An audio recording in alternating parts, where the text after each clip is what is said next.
잘못된 종교 정책이란 제목으로 말씀을 증거합니다.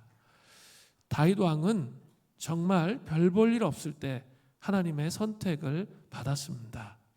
하나님의 명령으로 사무엘 선지자가 다윗의 아버지 이새의 집에 가서 아들 중에 하나에게 기름을 부으려고 했습니다. 하나님은 모여있던 7명의 아들은 아니라고 하셨습니다. 8번째 막내 아들이었던 다윗은 이 자리에 초대받지도 못했습니다. 들에서 양이나 치고 있던 아주 작고 미약한 그런 존재였습니다. 그러나 하나님께서는 다윗에게 기름을 부으셨고 이스라엘의 왕이 되게 하셨습니다. 다윗은 여러 가지 죄로 말미암는 우여곡절과 연단을 받았지만 그때마다 태도를 분명하게 하나님께로 정했습니다. 회개의 삶을 살았다는 거죠. 그래서 그는 하나님의 마음에 합한 사람이라는 하나님의 인정을 받게 되었습니다.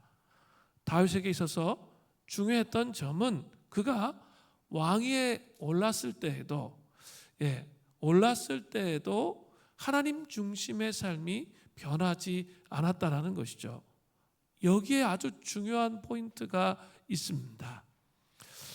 우리도 우리 삶을 잘 기억해 보면 처음에 정말 하나님 앞에 사업의 기름 부으심을 구해서 그 기름 부으심이 우리의 삶에 오면 많은 경우는 변심하는 경우들이 많이 있습니다.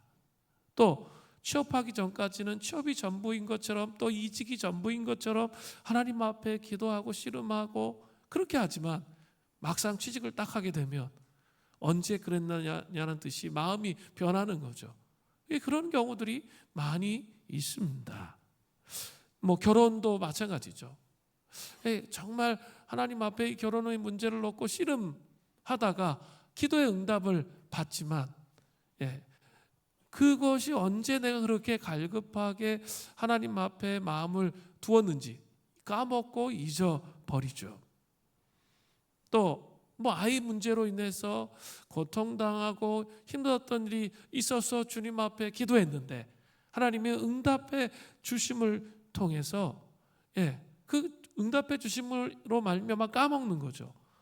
그리고 더 중요한 것을 보지 못하는 거죠. 그러나 다윗은 결코 그렇지가 않았다는 거예요. 이게 중요해요.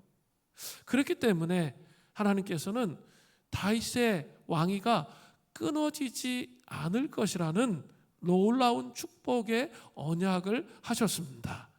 그렇게 됨을 통해서 다윗은 이스라엘 왕조의 상징과도 같은 그런 놀라운 존재가 되었습니다. 하나님께서는 다윗의 아들인 솔로몬에게 여러 번 경고하시고 돌이키기를 원하셨지만 그는 돌이키지 않았습니다. 그래서 한 사람을 더 세우셔서 이스라엘을 둘로 나누고자 하셨습니다. 남유다와 북이스라엘입니다. 하나님은 북이스라엘에 여로보암을 세우고자 하셨습니다. 여로보암도 왕제가 아닌 정말 별 볼 일 없는 사람이었습니다. 열왕기상 11장을 보면 솔로몬 시대에 요셉 족속의 감독관이었습니다. 하급 관리에 불과한 그런 사람이었습니다. 솔로몬은 그가 부지런함을 보고 일을 맡겼습니다. 그런데 하나님께서 아히야 선지자를 보내서 그를 왕으로 세우실 것을 말씀하셨습니다. 그러나 그때는 솔로몬의 권력이 워낙 강하니까 견디지 못하고 애굽으로 피신가는 처지가 되었습니다. 정말 초라하고 별 볼 일 없는 사람이에요. 또 열왕기상 12장을 보면 처음에는 북이스라엘 사람들이 여로보암을 왕으로 세울 작정이 아니었습니다. 새를 규합하는 사람 정도로 생각하고 애굽에서 불러내었습니다. 그러나 솔로몬 왕의 아들 르호보암이 어리석은 결정을 하자 그를 북이스라엘의 왕으로 세웠습니다. 여로보암은 다윗 왕처럼 하나님의 말씀대로 순복하고 순종한다면 북이스라엘도 위대한 하나님 나라로 선택될 수 있고, 그 여로보암도 다윗과 같은 믿음의 사람으로 다윗 왕가의 위대한 믿음의 사람 다윗처럼 여로보암도 그렇게 될 수 있는 기회가 있었습니다. 그러나 여로보암은 오늘 본문을 살펴보면 하나님을 신뢰하는 것이 아니라 인간적인 생각과 아주 깊은 두려움에 빠집니다. 그래서 자신의 방식으로 그 정권을 유지하고자 하는 그 마음을 가짐을 통해서 심각하게 하나님을 대적하는 왜곡된 종교 정책을 펴게 됩니다. 너무나 심각합니다. 이게 이제 북이스라엘 전체에 계속 영향을 미쳐요. 그리고 선한 왕이 나타나지를 않아요. 그래서 결국은 버림을 받게 되는 그런 일들이 시작되는 게 오늘 본문의 내용입니다. 먼저 여로보암 왕의 왜곡된 종교 정책을 살펴보겠습니다. 먼저 여로보암 왕은 세겜과 분우엘의 도성을 건축했습니다. 열왕기상 12장 25절을 보세요. 여로보암이 에브라임 산지에 세겜을 건축하고 세겜 성을 도성으로 삼고, 이런 뜻이에요. 표준세 번역을 보니까. 또 거기서 살며 또 거기서 나가서 분우엘을 건축하고, 표준세 번역을 보니까 분우엘 성을 세우고 그리로 도성을 옮겼다는 뜻이에요. 그러니까 북이스라엘의 수도를 세겜과 분우엘 두 곳으로 세웠던 것이죠. 북이스라엘의 여로보암 왕은 10지파를 규합해서 세겜성을 도성으로 삼았습니다. 지난주에 살펴보았듯이 세겜성 앞에 뭐가 있다 그랬죠? 에발산과 그리심산이 있습니다. 에발산은 저주의 산이고 그리심산은 뭐예요? 축복의 산입니다. 이스라엘 백성이 그 여호수아와 함께 언약을 갱신할 때 그 앞을 지나가면서 하나님과 언약을 갱신했던 아주 중요한 땅이 어떤 땅이에요? 세겜 땅입니다. 또 분우엘은 요단 동편에 있는 분이엘입니다. 같은 의미예요. 분이엘. 분이엘 하면 생각나는 사람이 누구예요? 야곱. 창세기 32장에 야곱이 그곳에서 하나님과 씨름하다가 하나님을 체험하게 되는 아주 중요한 성읍이에요. 그죠? 하나님의 얼굴을 배우는 그 경험을 하게 되잖아요. 그것이 분이엘입니다. 이 두 개의 성읍이 도성이 되었다. 이게 어떤 의미가 있을까요? 여로보암 왕도 하나님을 믿는 믿음으로 왕조를 시작하려고 했다는 것을 알 수 있습니다. 아이야 선지자에게 신탁을 받았기 때문에 그도 사실은 처음에는 하나님을 믿는 믿음 안에서 왕조를 잘 시작해 보고자 하는 그 마음이 있었다는 거죠. 이것을 믿음의 조상 아브라함식으로 연결시켜 본다면 예배, 제단의 삶을 살고자 하는 마음이 있었던 것이죠. 그러니까 영적 의미가 있는 것만 도성으로 삼잖아요. 창세기 12장 7절부터 8절을 보면 여호와께서 아브라함에게 나타나 이르시되 내가 이 땅을 내 자손에게 주리라 하신지라 자기에게 나타나신 여호와께 그가 그곳에서 제단을 쌓고 거기서 베델 동쪽 산으로 옮겨 장막을 치니 서쪽은 베델이요 동쪽은 아이라 그가 그곳에서 여호와께 제단을 쌓고 여호와의 이름을 부르더니 7절과 8절에 제단을 쌓는다는 말이 반복되고 있습니다. 아브라함은 가나안 땅으로 부르심을 받은 75세 그때부터 그는 어디를 가든지 먼저 했던 일이 있어요. 그것이 무엇입니까? 제단을 쌓는 거죠. 제단을 쌓는다는 것은 예배의 삶을 산다는 의미이죠. 신학적으로 이야기하면 우리가 혼자 개인적으로 말씀을 묵상하며 하나님을 예배하는 예배자가 되는 것, 우리 시편 기도하면서 하나님 앞에 예배하는 예배자가 되는 것, 그것과 우리 함께 모여서 공적으로 함께 예배하는 예배자가 되는 것을 함께 포함하는 의미입니다. 자, 그런 예배자의 삶을 살았다는 거죠. 아브라함은 100세에 유업을 이을 이삭을 사라를 통해서 낳습니다. 하나님의 언약이 있은 후에 무려 25년, 75세에서 100세니까 무려 25년이 지난 후에 이삭을 낳았습니다. 말이 쉽지 약속을 25년 동안 기다린다는 것은 정말 어려운 일이에요. 그리고 의심의 파도가 수없이 몰려왔을 것이 분명합니다. 어떻게 알 수 있어요? 애굽 여인 하갈을 통해서 이스마엘을 낳은 것을 보면 분명히 알 수 있어요. 그 25년의 시간을 기다리는 게 정말 쉽지 않았다는 것이죠. 그러나 그때마다 다시 돌이켜 회개하고 하나님께 설 수 있었던 것은 바로 예배의 힘이죠. 예배의 불이 꺼지면 우리는 의심의 족쇄에 쉽게 붙잡히게 됩니다. 예배의 불이 나의 삶 속에 꺼져버리면 쉽게 그냥 내 죄된 본성에서부터 다가오는 수많은 의심과 회의들이 우리의 심령 안에 스멀스멀 올라온다는 거죠. 그것이 우리를 족쇄를 딱 채웁니다. 그래서 하나님 앞에 나아가지 못하도록 한다는 것이죠. 그런데 아브라함은 일관되게 자기 삶 전체를 통해서 예배의 삶을 살았다는 사실입니다. 창세기 18장을 보면 아브라함이 99세가 되었을 때 하나님께서 그를 찾아오시고 이삭이 태어나기 1년 전 마지막으로 믿음을 격려해 주신 장소가 마므레의 상수리 나무들이 있는 곳입니다. 이곳은 창세기 13장 18절에 조카 롯과 헤어진 후에 제단을 쌓았던 그런 장소였습니다.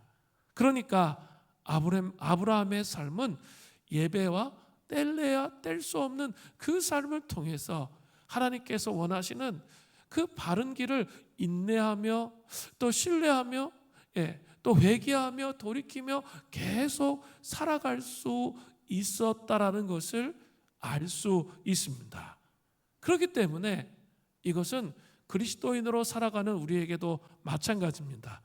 삶의 재단에 그 예배의 불이 꺼지면 예배의 불이 꺼지면 반드시 우리의 삶 속에 경고등이 들어오는 거예요.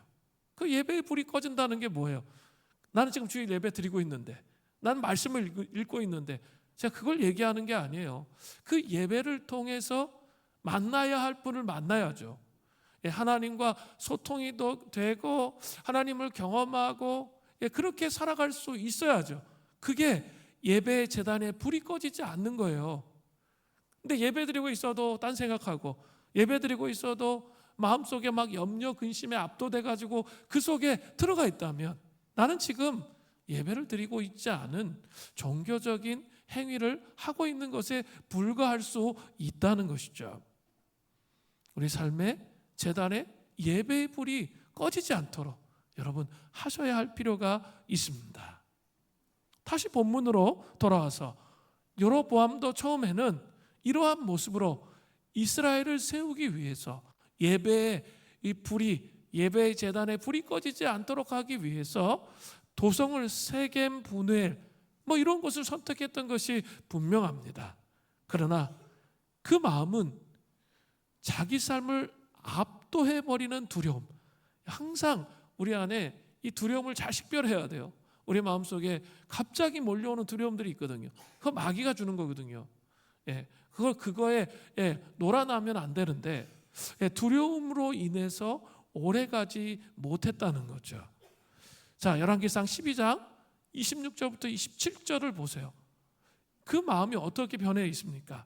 그의 마음에 스스로 이르기를 나라가 이제 다윗의 집으로 돌아가리로다. 만일 이 백성이 예루살렘에 있는 여호와의 성전에 제사를 드리고자 하여 올라가면 이 백성의 마음이 유다 왕 된 그들의 주 르호보암에게로 돌아가서 나를 죽이고 유다의 왕 르호보암에게로 돌아가리로다 하고, 그 당시에 뭐니 해도 종교의 중심지는 어디였어요? 남유다의 수도 예루살렘이었습니다. 이스라엘 백성들은 3대 절기, 유월절, 오순절, 칠칠절, 또 장막절을 지키기 위해서 예루살렘으로 1년에 3번 순례를 떠납니다. 새로운 왕조가 3번 떠나는데, 그러니까 여로보암은 그것을 보면서 벌컥 겁이 났던 거죠. 그리고 갑자기 그 마음속에 두려움에 휩싸이게 되었습니다. 새로운 왕조를 세워서 하나님의 뜻대로 제단의 불이 꺼지지 않게 하나님을 섬기기를 원했는데, 하나님을 섬기는 제일 중요한 종교시설이 남유다의 수도인 예루살렘에 있는 거예요.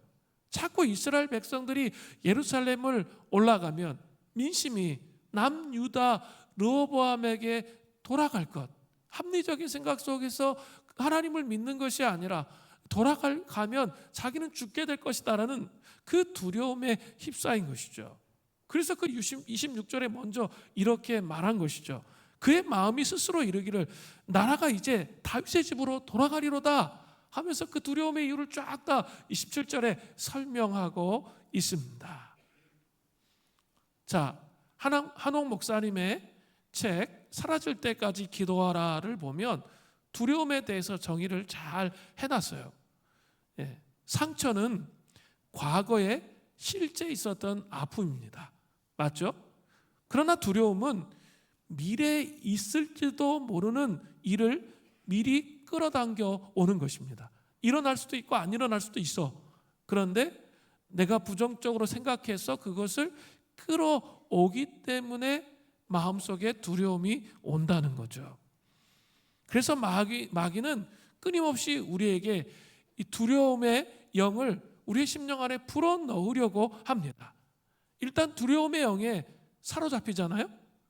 잘 이게 자기 내면을 식별하셔야 돼요. 두려움의 영에 사로잡히면 극도로 이기적으로 변해요. 내가 그죠? 옆에가 안 보여, 나밖에 안 보여. 극도로 이기적으로 변합니다. 남의 문제 잘 보이지 않습니다. 내 문제가 항상 제일 커 보입니다. 하나님의 역사하심이 전혀 나의 삶 속에 보이지 않고 나 문제를 해결해야 할 것 같은 강박관념 속에 막 안절부절 이리저리 움직이며 권고한 삶을 살아갑니다. 두려움에 눌리면 밤에 잠이 잘 오지 않고 식욕이 떨어집니다. 일이 손에 잡히지 않고 사람 만나는 것도 점점 두려워집니다. 괜히 기가 죽고 우울해집니다. 마귀는 작은 문제를 과장해요. 작은 문제를 과장해서 부풀려요. 그리고 우리 안에 두려움을 태산처럼 만드는 거죠. 지금 여로보암의 상태가 두려움에 사로잡힌 상태예요. 그래서 그는 너무나도 커다란 잘못된 종교 정책을 계획하고 그것을 실행한다는 거죠. 그 두려움이 태산같이 마음속에 있으니까 잘못된 결정을 하는데 정말 심각한 죄를 그 여로보암이 짓게 된다는 거죠. 자, 그러면 그 여로보암의 왜곡된 이 종교 정책을 3가지로 좀 살펴보려고 그래요. 첫 번째는 두 금송아지를 단과 베델에 세웠습니다. 열왕기상 12장 28절부터 30절을 보세요. 이에 계획하고 두 금송아지를 만들고 우리에게 말하기를 너희가 다시는 예루살렘에 올라갈 것이 없도다. 이스라엘아, 이는 너희를 애굽 땅에서 인도에 올린 너희의 신들이라 하고 하나는 베델에 두고 하나는 단에 둔지라. 이 일이 죄가 되었으니 이는 백성들이 단까지 가서 그 하나에게 경배함이더라. 여로보암 왕의 그 왕이 두려움 속에서 악수를 두어서 북왕국의 최북단이라고 할 수 있는 단에, 그리고 북왕국의 북이스라엘의 최남단이라고 할 수 있는 베델에 금송아지를 세웠습니다. 조금만 생각해 보면 얼마나 잘못된 일인지 금방 알 수 있습니다. 그리고 여로보암을 왕으로 세운 사람들은 여호와 하나님의 백성이지 자기의 백성이 결코 아니었다라는 거죠. 그 초심을 잃어버리지 않았다면, 두려움이 삼켜져 가지고 초심이 잃어버려지지 않았다면 이런 상태로 가지 않았을 거라는 거죠. 고고학자들은 단에 위치한 신전이 여로보암 당시 가로 45m, 세로 60m에 달하는 제법 큰 건물이라고 말합니다. 여로보암은 28절에 단과 베델에 금송아지를 세워놓고 애굽에서 인도하여 올린 신들이라고 그렇게 말합니다. 물론 여로보암도 이스라엘 공동체에 속해 있던 사람이기 때문에, 그래서 처음에는 하나님을 잘 믿으려고 했잖아요. 그랬긴 했지만 했기 때문에 금송아지 자체가 다른 신, 이방신과 이방신이라고 말하지는 않았을 것이 분명합니다. 금송아지를 하나님의 임재를 상징하는 언약궤처럼 취급하거나 보이지 않는 하나님의 보좌를 받들고 있는 발판 정도로 하나님을 만날 수 있는 매개물, 이런 정도로 언약궤처럼 그렇게 생각했던 것이 분명합니다.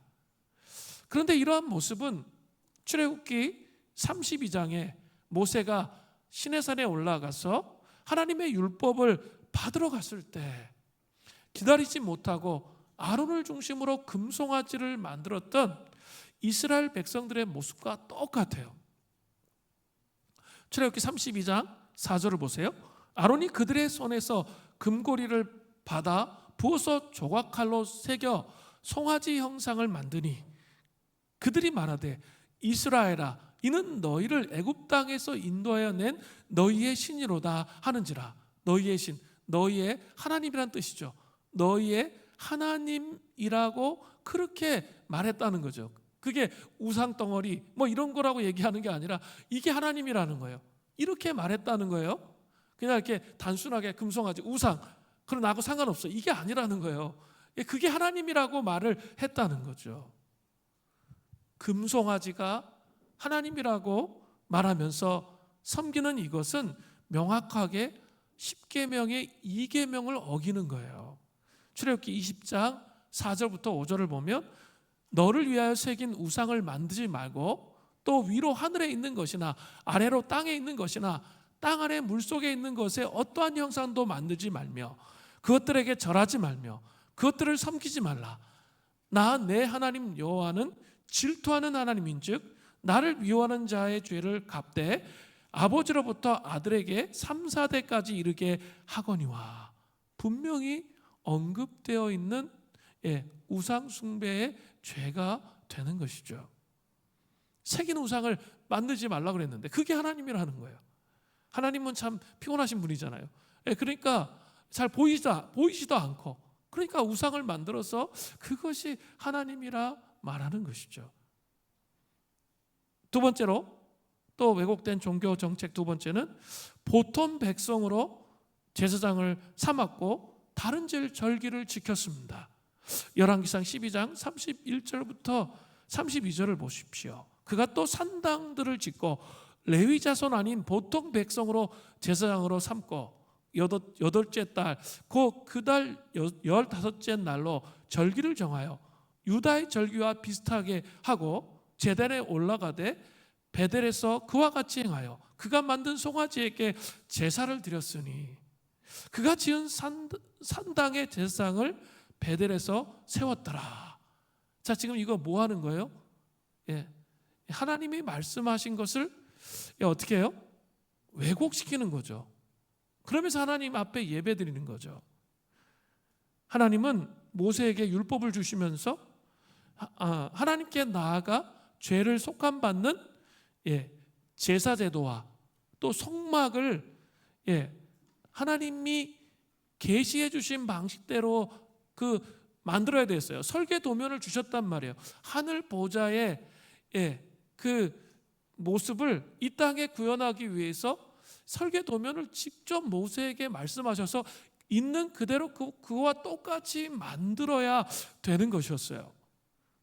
그렇게 하면서 또 하나하나 제사 제도를 가르쳐 주시면서 그 방식으로 하나님을 섬기기를 원하셨다는 거죠. 그러나 이 두려움 끝에 악수를 둔 여로보암은 심각한 것이 있죠. 분명히 하나님은 말씀하시기를 아론의 후손 레위 지파 자손 중에 제사장을 세우라고 분명히 말씀해 주셨어요. 그럼에도 불구하고 그 말씀은 안중에도 없어요. 자기가 금송아지 만들어 놓고 하나님이래요. 그리고 그 말씀을 무시해요. 그러면서 어떻게 해요? 아무나 세우는 거죠. 보통 백성을 그냥 다 제사장으로 세워 버렸습니다. 거기에다가 이스라엘의 장막절은 하나님이 말씀하신 대로 7월 15일, 양력으로는 9월에서 10월 요 사이가 장막절이거든요. 그때 시작되는데 그 절기를 8월 15일로 바꿔버린 거예요.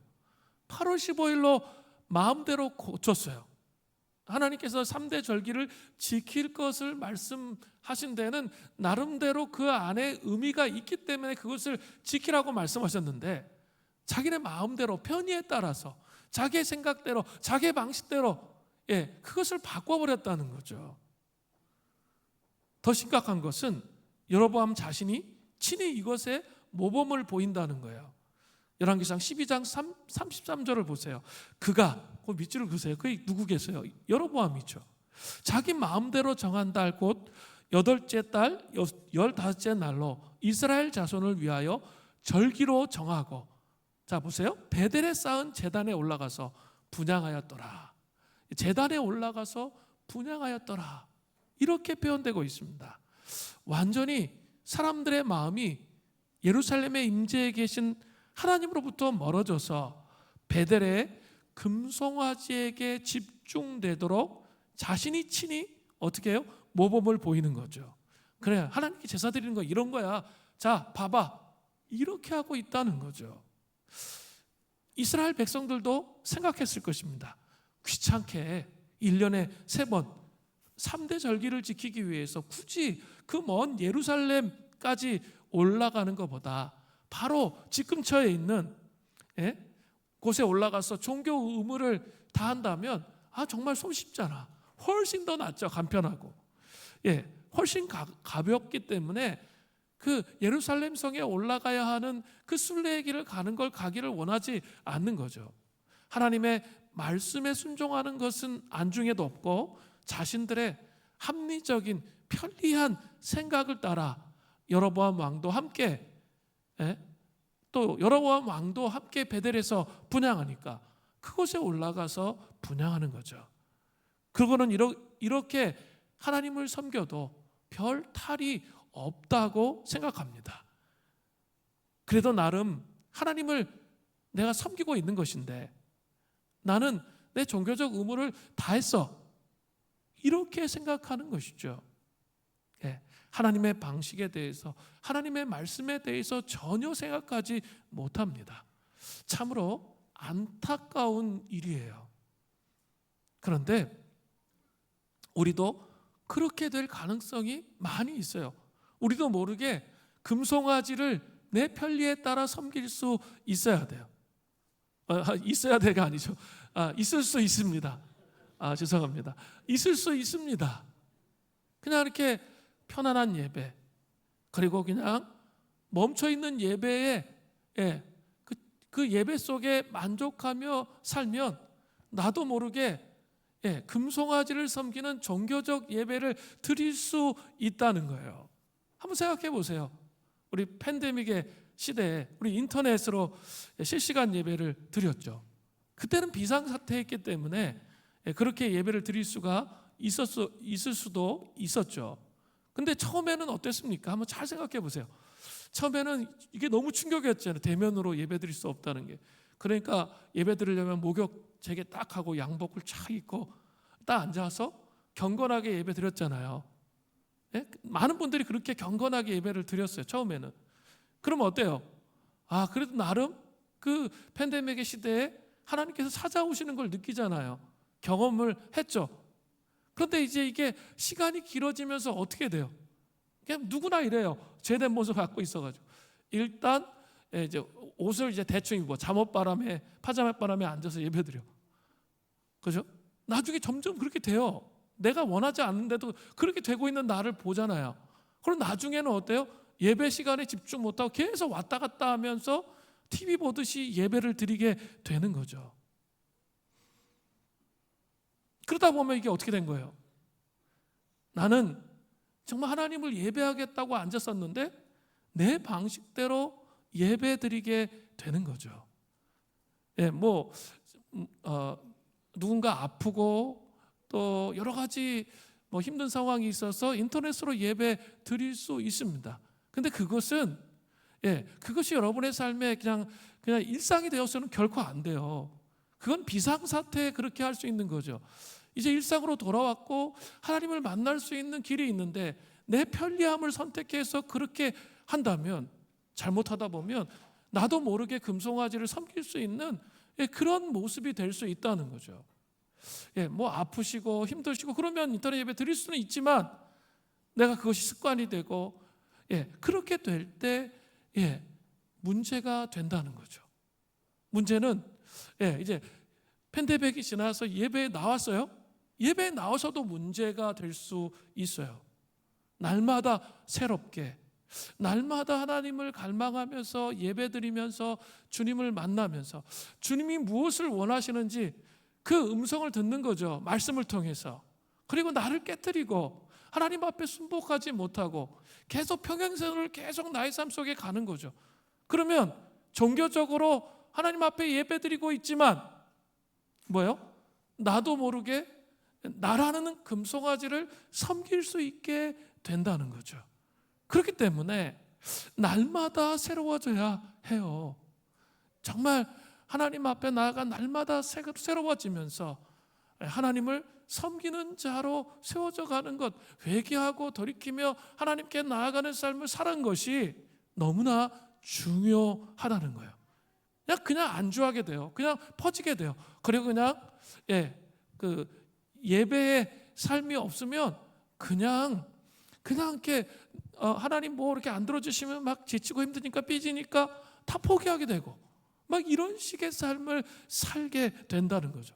그 포기한다는 건 뭘 의미하는 거예요? 내 방식을 붙잡는 거거든요. 하나님이 원하는 방식이 말씀을 통해 있는데 그거 붙잡기 힘들어요. 붙잡기 정말 힘들거든요. 근데 그걸 붙잡아야 하나님과 관계가 제단의 불이 꺼지지 않고 예배의 불이 꺼지지 않는 거예요. 그 삶을 살아야 되는데 우리도 모르게 그렇게 할 수 있다는 거예요. 날마다 새로워지시는 은혜가 있기를 간절히 바랍니다. 지금 특별 새벽 기도의 기간입니다. 저는 이번에 제가 가상칠언의 말씀을 여러 번 전했습니다. 근데 그때는 느끼지 못한, 그때는 제가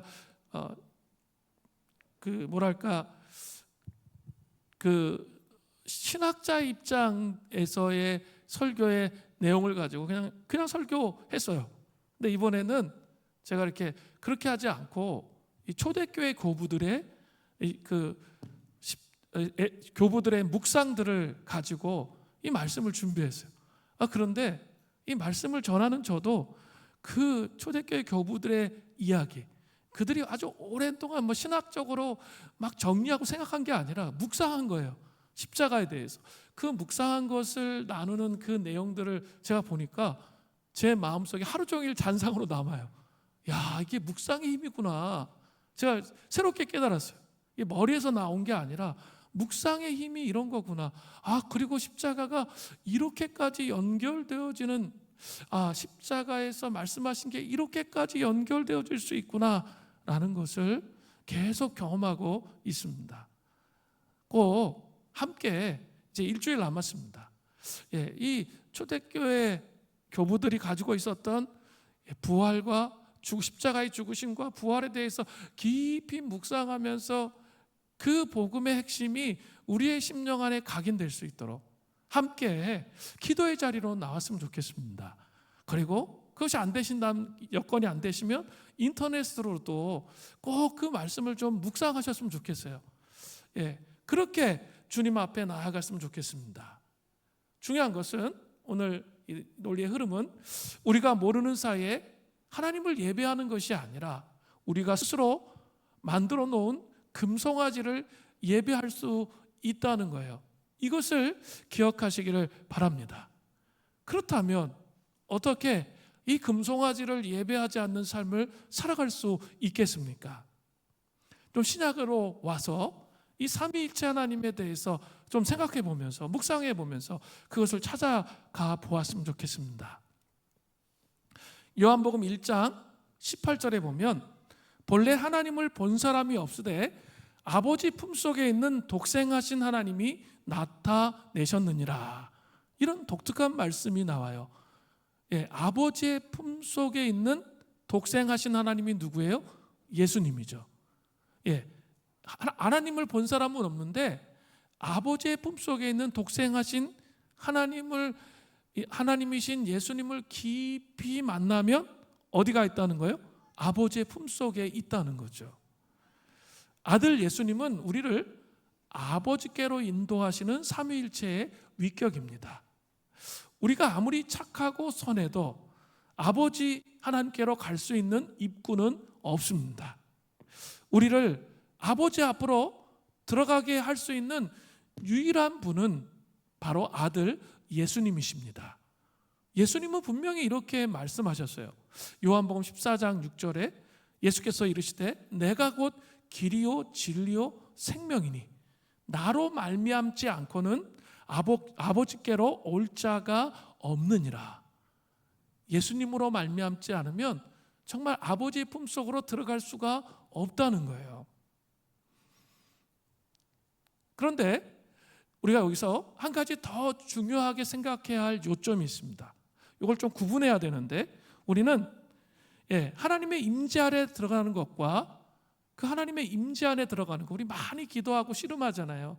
하나님의 임재 안에 들어가는 것과 연합으로 이끄시는 그분과의 친밀한 교제를 구분할 필요가 있습니다. 자, 연합으로 이끄는 친밀한 교제와 하나님의 임재 안에 들어가는 것이 구분된다는 거예요. 자, 히브리서 10장 19절을 보세요. 그러므로 형제들아 우리가 예수의 피를 힘입어 성소에 들어갈 담력을 얻었나니. 모든 믿는 사람, 초신자라 할지라도 예수님의 보혈에 기초하여 하나님 아버지와 대화하기 위해 그분의 임재 안으로 들어갈 특권을 다 누려요. 모든 초신자들 할 거 없이 예수님 믿는 사람은 그죠? 예수님의 보혈의 기초에서 그분과 대화하기 위해 그분의 임재 안에 들어갈 수 있다는 거죠. 우리도 그런 경험이 있잖아요. 적어도 이렇게 수련회 가서 말씀이 막 쏟아 부어질 때 어떻습니까? 그래도 하나님의 음성을 듣잖아요. 아니면 어떤 결정적으로 내가 집중해서 하나님 앞에 나아갈 때 그 하나님의 임재가 있을 때 하나님의 음성을 듣습니다. 그러니까 우리가 예배 자리에 있는 거죠. 모든 그리스도인은 그 하나님의 음성을 듣습니다. 그러나 그 믿는 자 안에 그리스도가 형성되기 시작할 때를 제외하고는 아버지와 깊고 특별한 교제 안에 들어갈 수는 없다는 거예요. 그죠? 그리스도가 그 믿는 자 안에 형성돼야, 속사람이 온전히 형성돼야 깊은 교제 안에 아버지와 아버지의 품속이 무엇인지 이해하고 알 수 있게 된다는 거죠. 그리스도의 자리는 어디에 있어요? 아버지의 품속이에요. 우리가 그리스도를 십자가로 말미암아 그리스도가 내 안에 그리스도의 형상이 자라간다는 건 뭐예요? 점점 내 안에 아버지의 품속이 열린다는 거죠. 그리고 그분과 교제하게 된다는 거죠. 그리스도께서는 믿는 자 안에 형성되시자마자 그를 아버지께로 데려가시는 거죠. 그리고 그렇게 함을 통해서 임재를 경험하는 것뿐만 아니라 아버지와 교제가 시작되도록 그렇게 하신다는 거예요. 이게 약간 달라요.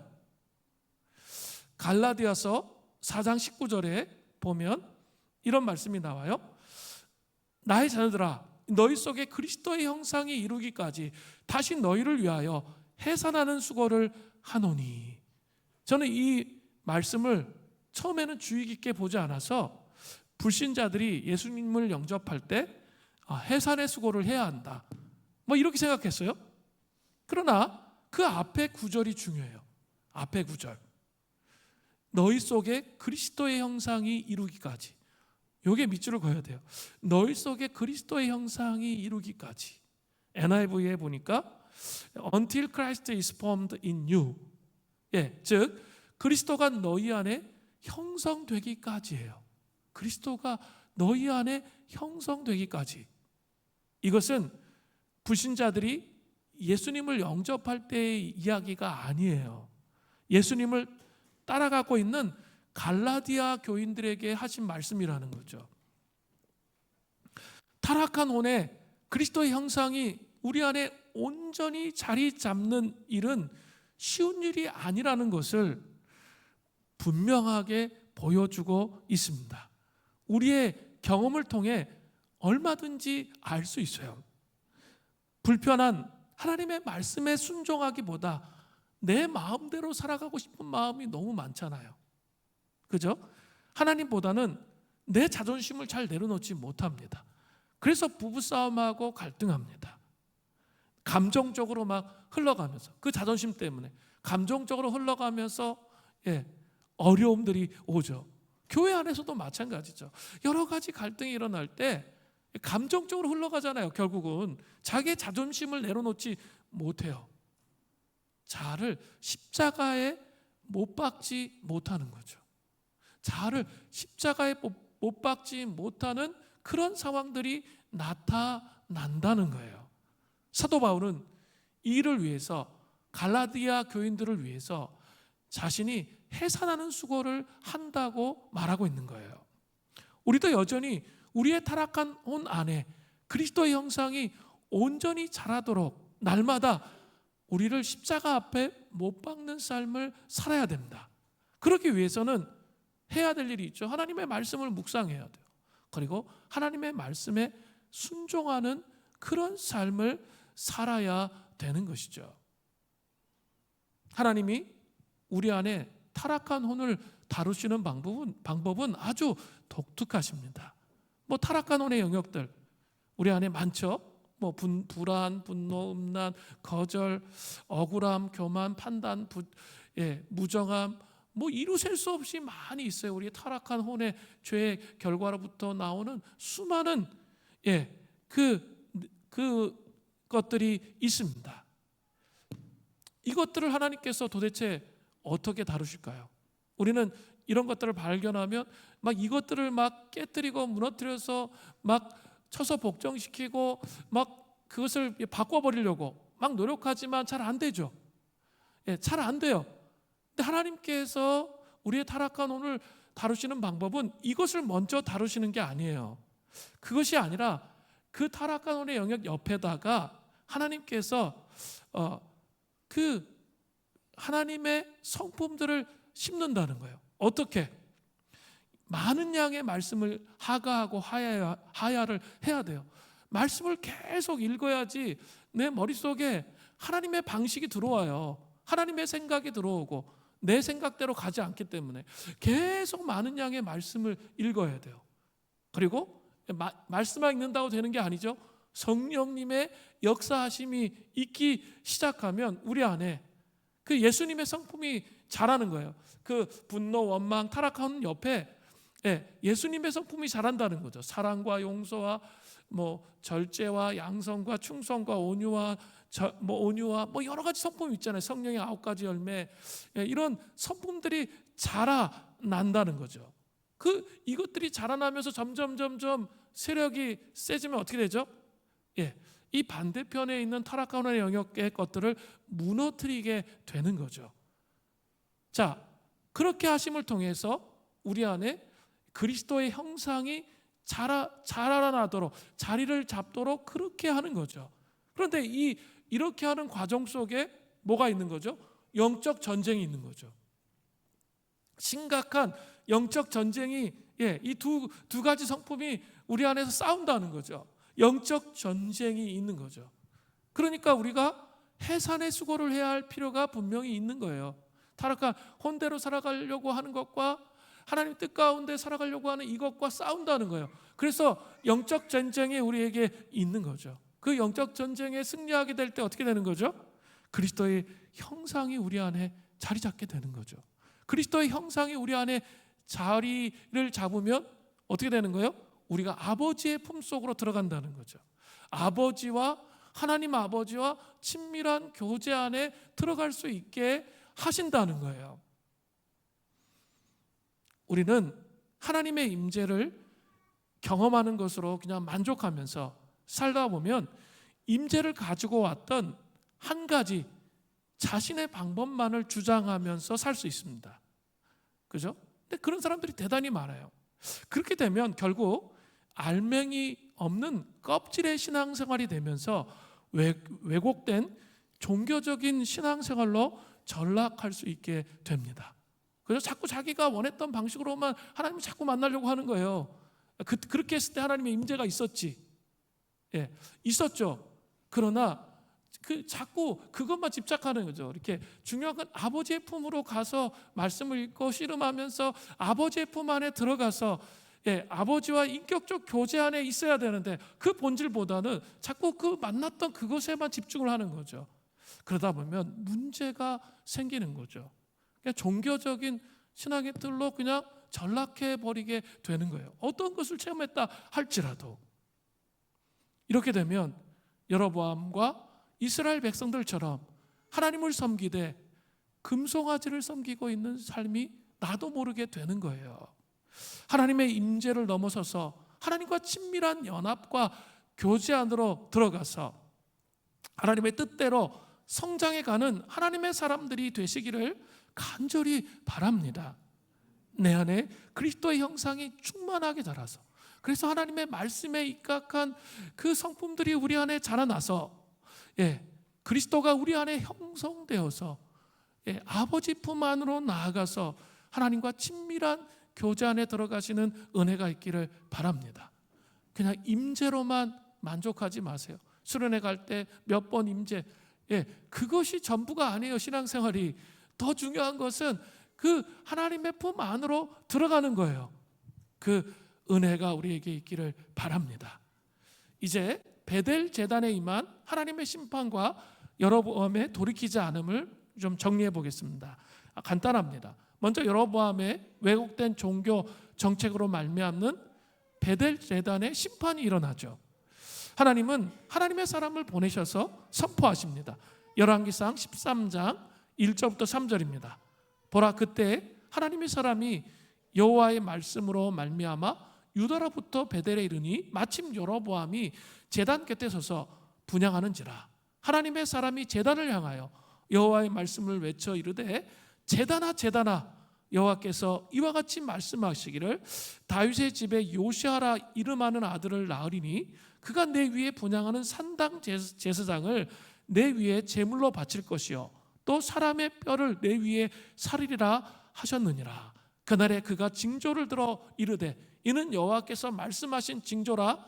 제단이 갈라지며 그 위에 있는 재가 쏟아지리라 하매. 하나님의 사람은 베델 제단에서 분향하고 있는 여로보암 왕 앞에서 제단을 향해 외칩니다. 300년 후에 나타날 남유다의 제2차 종교개혁을 일으켰던 요시아 왕의 이름을 정확하게 예언하고 있습니다. 그가 일어나서 베델 제단에서 분향하는 가짜 산당 제사장들을 제단 위에 제물로 바칠 것을, 또한 그들의 뼈를 제단 위에 살을 것을 예언하고 있습니다. 하나님의 심판이 정말 이것이 너무나 잘못됐다는 것을 하나님 보여주시는 극심한 심판이 극에 달한 것을 볼 수 있습니다. 이것은 정확하게 300년 후에 성취되어집니다. 열왕기하 23장 15절부터 16절에 보세요. 또한 이스라엘에게 범죄하게 한 느밧의 아들 여로보암이 베델에 세운 제단과 산당을 왕이 열고 또 그 산당을 불사르고 빻아서 가루를 만들어 또 아세라 목상을 불살랐더라. 또 보세요. 16절에 요시야가 몸을 돌이켜 산에 있는 무덤을 보내어 그 무덤에서 해거를 가져다가 제단 위에 불살라 그 제단을 더럽게 하니라.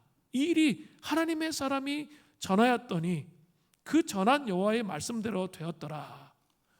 참 너무나 무서워요. 죽어서 무덤에 있는데 그 베델 산당의 제사장들의 뼈를 무덤에서 꺼내는 거죠. 해골을 꺼내가지고 어떻게 해요? 다시 제단에서 불살라 버리는 거죠. 참으로 무서운 심판이 그들 가운데 임하는 거죠. 자, 이런 심판에 대해서 이야기했다면 처음에는 그래도 잘했잖아요, 여로보암이. 그런데 그 두려움에 휩싸여가지고 그렇게 된 거죠. 그렇다면 좀 이렇게 돌이키면 좋았을 텐데 여로보암의 반응은 어떠했습니까? 열왕기상 13장 4절을 보세요. 여로보암 왕이 하나님의 사람이 베델에 있는 제단을 향하여 외쳐 말함을 들을 때 제단에서 손을 펴며 그를 잡으라 하더라. 그를 향하여 편손이 말라 다시 거두지 못하며. 하나님의 사람에게 갑작스러운 급습을 당했잖아요. 그러니까 여로보암 왕은 제단에서 손을 펴며 그를 잡으라고 그렇게 했습니다. 그런데 충격적인 일이 일어났어요. 하나님의 사람을 향하여 편손이 말라가지고 다시는 거둘 수 없게 되었습니다. 말라는 히브리어로 야베쉬인데 시들어 버리다라는 뜻이 있습니다. 손에 마비가 일어나서 손의 감각을 잃어버려서 거두지 못하는 상태를 의미합니다. 그런 상태가 되어버렸어요. 그리고 3절에 보면 하나님의 사람은 징조에 대해서 말했는데 그대로 그 일이 일어나는 거죠. 열왕기상 13장 5절을 보세요. 하나님의 사람이 여호와의 말씀으로 보인 징조대로 제단이 갈라지며 재가 제단에서 쏟아진지라. 여기에 재라는 것은 희생 제물인 짐승을 태우고 남은 것을 말합니다. 그런데 재가 제단에 쏟아졌다. 이것은 여로보암의 제사가 부정하다는 것과 하나님이 연락하시지 않는다는 것을 동시에 보여주고 있는 거죠. 그 왜곡된 종교로 만들어낸 하나님의 말씀에 입각해서 예배드리지 않은 그 예배는 하나님이 받지 않으신다는 것을 보여주고 있습니다. 하나님은 이러한 즉각적인 징조를 보이신 이유는 두 가지 이유 때문이었어요. 하나는 하나님의 사람이 예언이 그대로 역사 속에서 이루어질 것을 백성들에게 보이기 위함이고, 두 번째는 그렇게 함을 통해서 이스라엘 백성과 여로보암이 정말 회개하기를 원하셨어요. 끝까지 그렇게 거역하며 살기를 원하신 게 아니라 돌이키기를 원하셨죠. 이러한 상황에서 여로보암이 어떻게 반응합니까? 먼저는 자신을 위해 기도해달라고 해요. 열왕기상 13장 6절을 보세요. 왕이 하나님의 사람에게 말하여 이르되 청하건대 너는 나를 위하여 내 하나님 여호와께 은혜를 구하여 내 손이 다시 성하게 기도하라. 하나님의 사람이 여호와께 은혜를 구하니 왕의 손이 다시 성하여 전과 같이 되니라. 어떻게 보면 이러한 상황 속에서 여로보암이 좀 겸손해진 것 같아요. 그러나 결코 그는 하나님을 찾지는 않았습니다. 너는 나를 위하여 나의 하나님께 기도해라, 그렇게 말한 게 아니에요. 선지자에게 네 하나님에게 기도하라는 거죠. 그 구절을 보면 금방 알 수 있습니다. 여로보암 왕은 하나님의 사람의 기도로 마비된 손이 회복되자 회개할 생각은 정말 한 번도 하지 않고 엉뚱한 제안을 해요. 열왕기상 13장 7절을 보세요.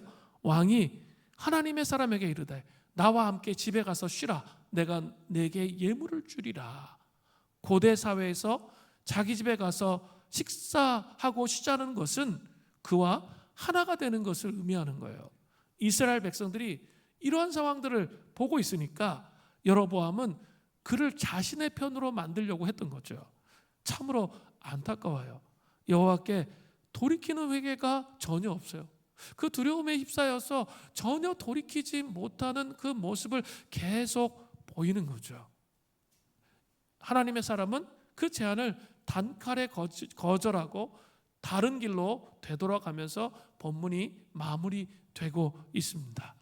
우리는 오늘 이 말씀을 통해서 여로보암의 왕의 왜곡된 종교 정책의 이 말씀을 통해서 두려움으로 말미암아 금송아지를 섬기고 있는 것은 아닌지 살피면서 여호와께로 다시 하나님의 말씀으로 돌아가고 성령의 조명하심으로 돌아가서 예수 그리스도로 말미암아 하나님의 품 안으로 돌아가는 그런 은혜가 있기를 간절히 바랍니다. 우리 같이 한번 찬양하면서 기도하겠습니다. 언제나 내 모습 너무나 부끄러워. 같이 찬양하겠습니다.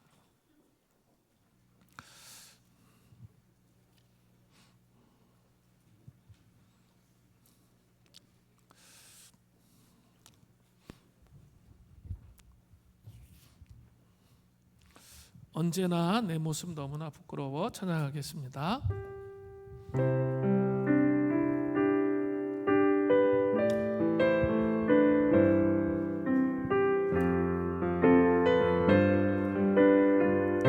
언제나 내 모습,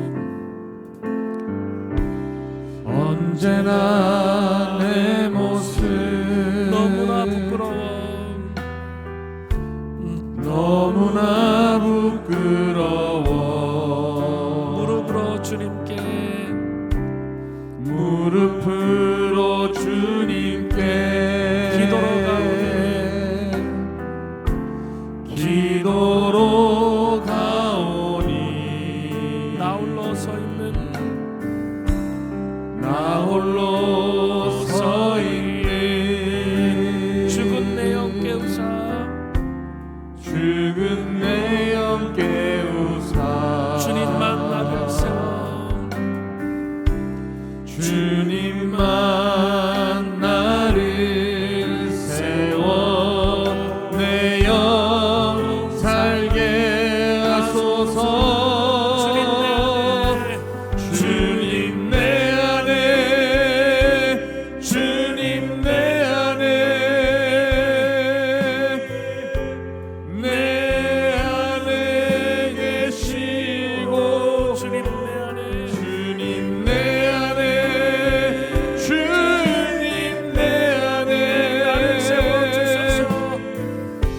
나를 세워주소서. 주님 내 안에, 주님 내 안에, 내 안에 계시고 주님 내 안에, 주님 내 안에, 주님 내 안에 나를 세워주소서. 나를 세워주소서. 우리 같이 한번 주여 삼창으로 간절하게 좀 기도하면 좋겠습니다. 내 안에 나도 모르게 세워진 금송아지들이 하나님 무너지게 하시고 내가 예수 그리스도로 말미암아 아버지 품 안으로 나아가기를 원합니다. 내 안에 온전히 그리스도의 형상이 세워짐을 통해 내 안에 어둠들이 깨어지고 무너져서 그리스도의 사람으로 세워지는 그런 은총과 은혜가 있기를 원합니다. 하나님 아버지, 깊은 회개의 영을 부어주시고 하나님 왜곡된 모든 삶의 태도와 모습을 벗겨버리며 주님 앞에 설 수 있는 은혜가 있기를 간절히 바라옵고 원합니다. 그렇게 우리 주여 삼창으로 한번 기도하겠습니다. 주여, 주여, 주여. 하나님 아버지, 자비와 은총으로 나아갑니다. 나도 모르게 나라는 금송아지를 섬기며 하나님 두려움에 휩쓸려 하나님 금송아지를 섬기는 어리석은 자 여로보암처럼 하나님 아버지 그렇게 서 있는 저희 모습들을 성령께서 조명하여 주셔서 하나님 앞에 회개하며 돌이키며 여호와께로 돌이킬 수 있도록 도와주시옵소서. 종교적으로 습관화되어서 하나님의 육체를 잃어버리며 하나님 앞에 서지 못하였던 모든 삶의 태도와 모습들을 하나님 아버지 앞에 아버지 풀어주시고 아버지 품속으로 하나님 아버지 이끌어 주시옵소서. 내 안에 그리스도의 영상이 충만하게 자라갈 수 있도록 하나님 은혜를 더하여 주시고 하나님 아버지 그리스도의 영상이 아버지 내 안에 생긴 아버지 형성되어짐을 통하여 주님과의 특별하고 친밀한 교제 안에 하나님 나아갈 수 있도록 도와주시옵소서. 나의 생각이 앞서고 나의 감정이 앞서고 하나님 나의 의지가 앞서가며 모든 삶의 태도와 모습들을 내려놓사오니 하나님이여 이 시간 우리 가운데 찾아오셔서 우리를 새롭게 하시고 우리를 온전케 하시며 우리를 자유케 하시는 놀라운 역사하심과 인재하심이 있을 수 있도록 함께하여 주시옵소서. 주님 우리를 불쌍히 여기시고 긍휼히 여겨 주셔서 하나님 앞에 설 수 있도록 함께하여 주시옵소서. 우리 계속적으로 기도합니다. 정말 내 안에 제단의 불이 꺼지지 말아야 됩니다. 예배의 삶이 되어야 합니다. 그리고 또 정말 내 안에 그리스도의 형상이 온전히 자라가서 하나님의 품속 안으로 들어가며 하나님의 마음이 무엇인지 이해하고 하나님의 뜻이 무엇인지 이해하고 살아가는 삶을 살아가도록 우리 주님은 우리를 초청하십니다.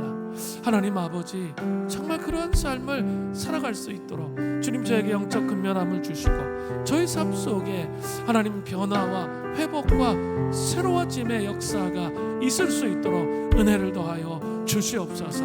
우리 그렇게 기도하겠습니다. 살아서 역사하시는 하나님 아버지 주의 자비와 은총을 구합니다. 저는 아무것도 할 수 없으므로 하나님 아버지 이 시간 하나님 내 안에 그리스도의 형상이 충만히 자라날 수 있도록 하나님 내가 날마다 십자가에 못 박히며 하나님 십자가 앞에 죽으며 나의 욕망과 감정과 자아가 십자가에 못 박히며 하나님 아버지 주님 앞에 달려나갈 수 있도록 도와주셔서 내가 하나님 아버지의 품 안으로 들어가서 하나님 아버지의 뜻이 무엇인지 알며 하나님 인격적 교제 속에서 주님과 동행하는 제단의 불이 꺼지지 아니하는 거룩한 삶을 살아갈 수 있도록 하나님 은혜를 더하여 주시고 함께하여 주시는 은혜 있기를 원합니다. 두려움에 휩싸여 아버지 요동치는 삶을 살지 아니하도록 지켜주시고 붙들어주시고 함께하여 주시옵소서. 강하고 담대함으로 우리 안에 있는 모든 아버지 미래에 대한 두려움의 영들은 예수 그리스도의 십자가의 보혈로 선포하노니 깨어질지어다. 예수 그리스도의 이름으로 선포하오니 하나님 아버지 우리를 회복하시고 우리를 살려주시고 우리를 새롭게 하시며 우리를 온전케 하시는 역사하심이 있게 하여 주시옵소서. 하나님 책임져 주실 것입니다. 마지막으로 이제 우리 한 주간 또 특별 새벽 기도회와 부흥 사경회가 있습니다. 하나님 아버지 이 시간들을 통해서 제단의 불이 회복되어지는 은혜가 있게 하여 주시고 아버지 우리가 새로워지는 시간 될 수 있도록 하나님 이 시간 가운데 은혜를 베풀어 주시도록 기도하겠습니다. 살아서 역사하시는 하나님 아버지 주의 자비와 은총을 구합니다. 하나님 아버지 특별 새벽 기도에 아버지 일주일 남았습니다. 아버지 이 시간을 통해 복음의 신비가 더 깊이 계시되면 한 사람 한 사람이 주님을 만나고 새로워지는 그런 역사하심과 인자하심이 있게 하여 주시고 부흥 사경을 통하여 우리들이 믿음으로 일어나는 그런 시간 되기를 원합니다. 하나님의 말씀을 날려버리지 않도록 도우시고 가슴에 새기고 아버지 마음의 중심에 새겨서 새로워지는 그런 놀라운 역사하심이 있게 하여 주시옵소서. 주님께 모든 영광 올려 드립니다. 함께하여 주시옵소서. 예수님의 이름으로 기도합니다.